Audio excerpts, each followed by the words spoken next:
بسم الآب والابن والروح القدس إله واحد أمين. أهلا وسهلا بحضراتكم في قناة البابا كرولوس ومريمين العجائبي. النهاردة هنتكلم عن صداقة القديس العظيم أبونا فلتاؤس السورياني بقديسين كتير، وإن هما كانوا بيظهروا له بالجسد، وإزاي هو كان عنده سياحة وبيشوف القديسين وبيسافر ويروح يصلي مع السواح.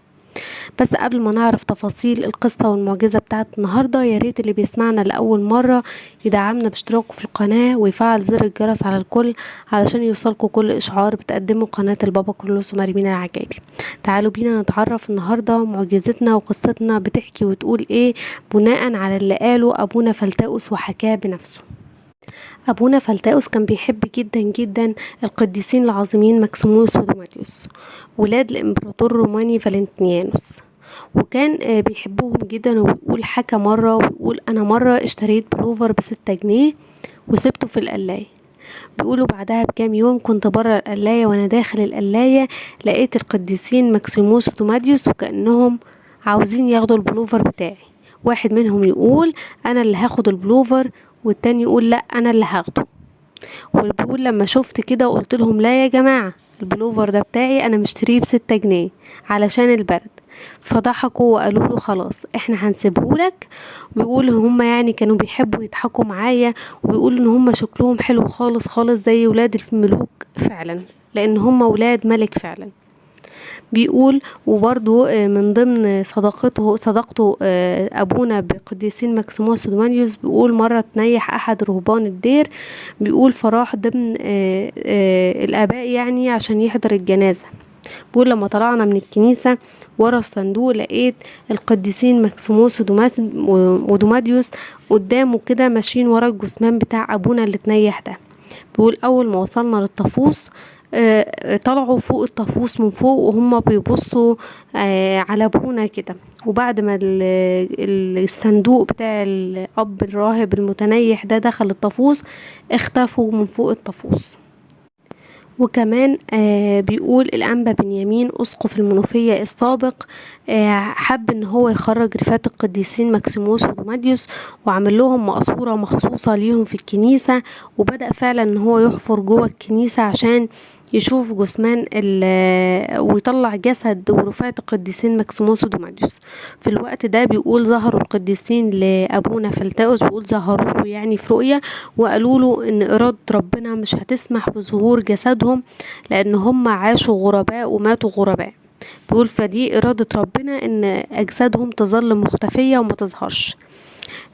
وكان بيقول ان هم قالوا لابونا لو انت عايز تعرف جسدنا فين تعالى معانا. بيقول فعلا اخدوني بالروح وعلى بعد مسافة من الدير على تل عالي قالوا لي ان اجسادنا موجودة في المكان ده على بعد 6 متر تحت سطح الارض، لكن محدش يقدر ان هو يطلعنا من المكان ده لان دي ارادة ربنا. وراح حكى للأنبا بنيامين الحكاية دي وعرفوا الموضوع. هو في كمان أبونا فلتاؤس بيحكي عن صداقته مع القديس أبانوب النهيسي والقديس زيوس. بيقول أبونا فلتاؤس مرة كان رايح للعيادة في الأنبا بشوي، وكان الوقت كان بالليل خالص ومفيش حد من الدكاترة اللي بيعالجوا أبونا موجودين هناك. فبيقول أبونا قعد في أحد الغرف يعني يستريح، واتجمع حوله الآباء كلهم الرهبان. بدأ يكلمهم عن السماء والسمائيين والشهداء والقديسين. بيقول في الوقت ده سمع كل اللي موجودين صوت موسيقى روحانية هادية وخافتة كده، يعني صوتها هادي خالص. في صوت طفل صغير جاي جوه الموسيقى دي بيقول تسمحوا لي أدخل؟ فلو أبونا فلتاؤس بيرد ويقول له اتفضل يا أخويا المكان مكانك. وكان الكرسي اللي جنب أبونا فلتاؤس فاضي، لكن أبونا فلتاؤس كان بيتكلم ويتصرف كأن في حد قاعد جنبه على الكرسي ده. وبعد ما خلص أبونا فلتاؤس حديثه مع الرهبان القديس ده انصرف، أو صوت الطفل الصغير ده انصرف. وفي الطريق وهما ماشيين الرهبان كلهم مشوا وأبونا مشى معاهم، وفي الطريق سألوا ابونا فلتأس عن الصوت اللي سمعوه، ومين الطفل ده. هم سمعوا صوت طفل لكن ما شافوش حاجة خالص. ومين الطفل اللي هو استأذن ان هو يدخل؟ قال لهم ابونا فلتأس قال لهم ده كان الشهيد زيوس جاي يطمن عليا يا اخويا. وابونا فلتأس كان وهو بيتكلم معاهم بيقولوا كان متهلل ووشه كله منور خالص بطريقة ملفتة للنظر. كل الرهبان اللي كانوا قاعدين أخدوا بالهم إن أبونا وشه منير بطريقة ملفتة جدا.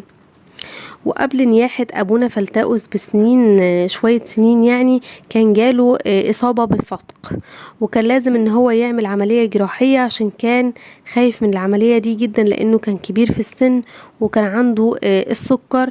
واللي هو العملية دي كان هيعملها لتاني مرة، لأن هو عمل العملية دي قبل كده. كان قلقان جدا وخايف. وقال لهم ان هو بعد ما دخل المستشفى عشان يستعد للعملية، في اليوم بالظبط بتاع العملية بيقول لقيت جايلي في الأوضة بتاعتي الشهيد أبانوب النهيسي والشهيد زيوس، وكانوا واقفين كل واحد على جنب سرير من ناحية، يعني من هنا ومن هنا. وقالوا له ما تخافش يا ابونا فلتأس، احنا هنكون معاك لحد ما تدخل العمليات وتطلع بالسلامة، وما تقلقش العملية هتنجح وهتبقى كويس.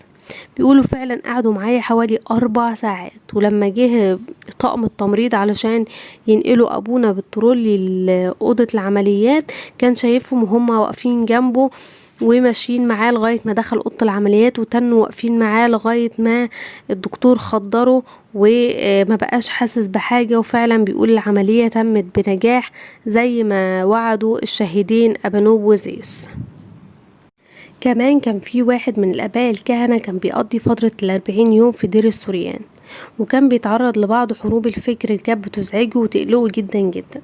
فراح لنيافة الأنبا متاوس رئيس الدير وقعد يتكلم معاه، فسيدنا نصحه ان هو يزور أبونا فلتاوس فقليته.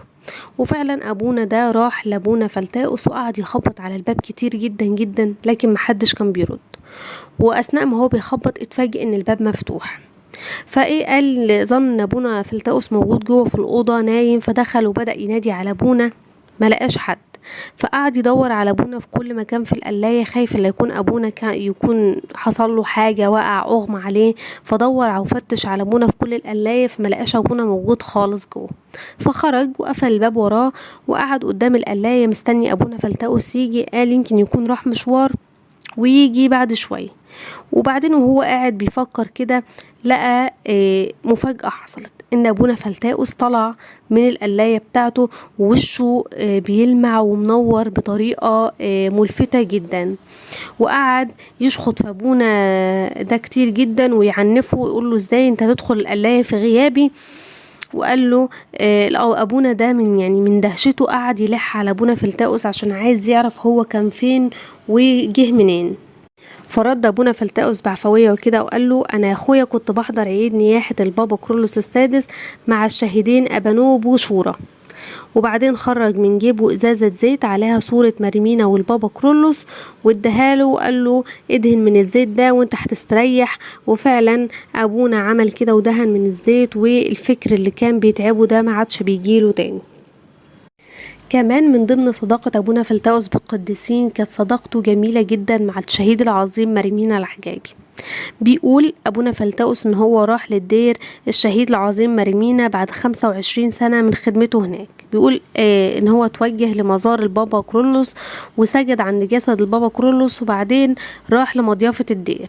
كانت الساعة حوالي 9:30 بالليل. وبيقول قعدت انشغلت في الحديث والكلام مع الآباء الدير الموجودين هناك لغاية بعد نص الليل تقريبا، وده من غير ما ياخد بركة مريمينا. بيقول لقيت فجأة الشهيد مريمينا واقف جنب مروحة عمودية كده، واقف كأنه بيشاور له يعني ان هو يروح عند رفاته وياخد بركة. فبيقول ابونا فلتاوس انا بيقول تخيلت ان هو ممكن يكون مجرد خيال ناتج عن انعكاس اضواء المروحة يعني.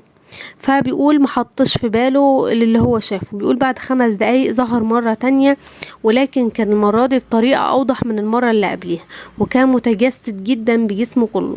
بيقولوا حوالين وسطه كده منطقة ذهبية لامعة، يعني زي حزام لامع كده ذهبي. بيقول فوقفت عن الحديث مع الرهبان ورحت قايم على الفور كده في ساعتها على طول، قلت لهم يلا. قال لكل الرهبان اللي حواليه يلا بينا، وراح فعلا بسرعة لمزار الشهيد العظيم مريمينا عشان ياخد بركته. بيقول لان ظهوره مرتين خلال 5 دقايق كان بينبهني ان انا قصرت في تكريمه وما روحتش اخد بركة من رفاته. وفعلا راح ابونا فلتأس وكل الرهبان اللي معاه للمقصورة اللي فيها رفات القديس العظيم مريمينا. بيقول لقيته واقف هناك وكأنه مستنينا، وبعد كده اختفى. وفي مرة تانية في القداسات أبونا كان بيعمل قداس في الدير، فكان الأب المرافق لأبونا فلتأس ساجد جنب أبونا في الأرض أثناء قراية تحليل الخدام. وبيقول بعد انتهاء التحليل أبونا بيتعدل بيقوم بعد ما كان ساجد يعني عشان يقعد، لقى أبونا فلتأس وشه بيلمع وبيبتسم ابتسامة جميلة جدا، ووشه لامع بطريقة جميلة خالص. وهو بيبقى أبونا فلتأس كان باص ناحية باب الكنيسة، فابونا ده اللي كان ساجد حس ان ابونا فلتأس شايف حاجة، فقال له هو في حاجة يا ابونا؟ فقال له رد ابونا فلتأس قال له مريمينا يا اخويا كان هنا دلوقتي ولسه ماشي طول بعرض وشعره مفروق من النص كده، ظابط يا اخويا ظابط. والراهب ده فرح جدا بزيارة مريمينا ليهم في القداس، وده بيدل على ان ابونا فلتأس كانت علاقته كويسة جدا وكان ليه صداقة كتير جدا مع كتير من الشهداء والقديسين. هنكمل الموضوع بتاعنا ده في فيديو جديد، فيديو جاي جديد. يا ريت تقولوا لنا رأيكم في التعليقات لو عجبتكم معجزة النهاردة، ويا ريت تدعمونا بلايك وشير عشان غيركم يستفيد، وارجوكم اذكروني في صلواتكم. سلام.